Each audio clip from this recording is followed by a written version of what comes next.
بسم اللہ الرحمن الرحیم۔ اس ویڈیو میں ہم کچھ ایڈیمس اور فریزز دیکھیں گے ان کے معنی اور سینٹینسز کے ساتھ، جو کہ کافی اہم ہیں۔ تو جو فرسٹ ون ہمارے پاس ہے driven by short term measures. اچھا، اس کا مطلب ہے ہم جب کوئی بندہ شارٹ ٹرم فوائد کو سامنے رکھ کے ڈیسیجن کرتی ہے، لانگ ٹرم اس کے کیا نتائج ہو سکتے ہیں ان کو وہ نظر انداز کرتا ہے۔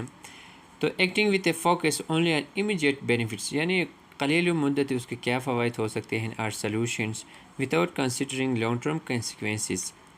The government often makes decisions، یعنی حکومت جو ہے وہ اکثر اس طرح فیصلہ کرتی ہے driven by short-term measures، یعنی شارٹ ٹرم قلیل مدت اس کے میجرز کو دیکھ کے، نتائج کو دیکھ کے، neglecting the long-term consequences، یعنی اس کے طویل المدت اس کے کیا نتائج نکل سکتے ہیں ان کو نظر انداز کر کے وہ short term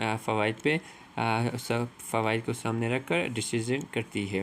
The second one we have a critical lack of coordination، یعنی اس کا مطلب ہے a severe or very serious deficiency in organization or working together effectively، یعنی تنظیموں میں لوگوں میں جو ایک ساتھ کام کرتے ہیں ان میں مل کر کام کرنے میں شدید کمی، یعنی وہ مل کر کام نہیں کرتے، ان میں کوآرڈینیشن نہیں ہوتا۔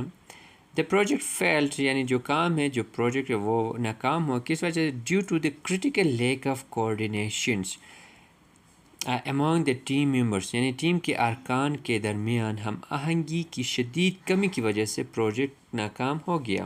The third one we have ringing hollow، یعنی appearing to be insincere لیکن in genuine substance، یعنی بے مخلص یا بے معنی نظر آنا۔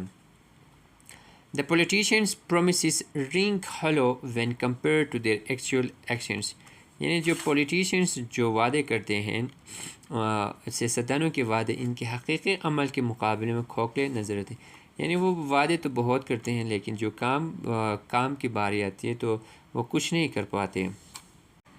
And the fourth one we have beggars bowl، یعنی a metaphorical expressions describing a situation، ایک ایسی حالت کو ظاہر کرتی ہے کہ جہاں کوئی بندہ یا کوئی ملک ڈپینڈنٹ اور ایڈ، یعنی اس کا انحصار وہ امداد پر ہو، یا چیریٹی خیرات فرام ادرس، یعنی دوسروں ملک اسے خیرات ہے وہ صرف ٹوٹل اس پہ ڈپینڈ کرتی ہے۔ The nation must stop relying on the beggars bowl، یعنی کہتا ہے کہ قوم کو بھکاری کے کٹورے پر انحصار کرنا چھوڑ دینا چاہیے۔ قوم کو بھکاری کے کٹورے، یعنی بھکاری کے کٹورے، بیگرز بول یعنی بھکاری کے کٹورے پر انحصار کرنا چھوڑ دینا چاہیے۔ And focus on self sufficiency instead, اور اس کی بجائے خود کفالت، سیلف سفیشینسی یعنی خود کفالت پہ توجہ دینی چاہیے۔ شکریہ۔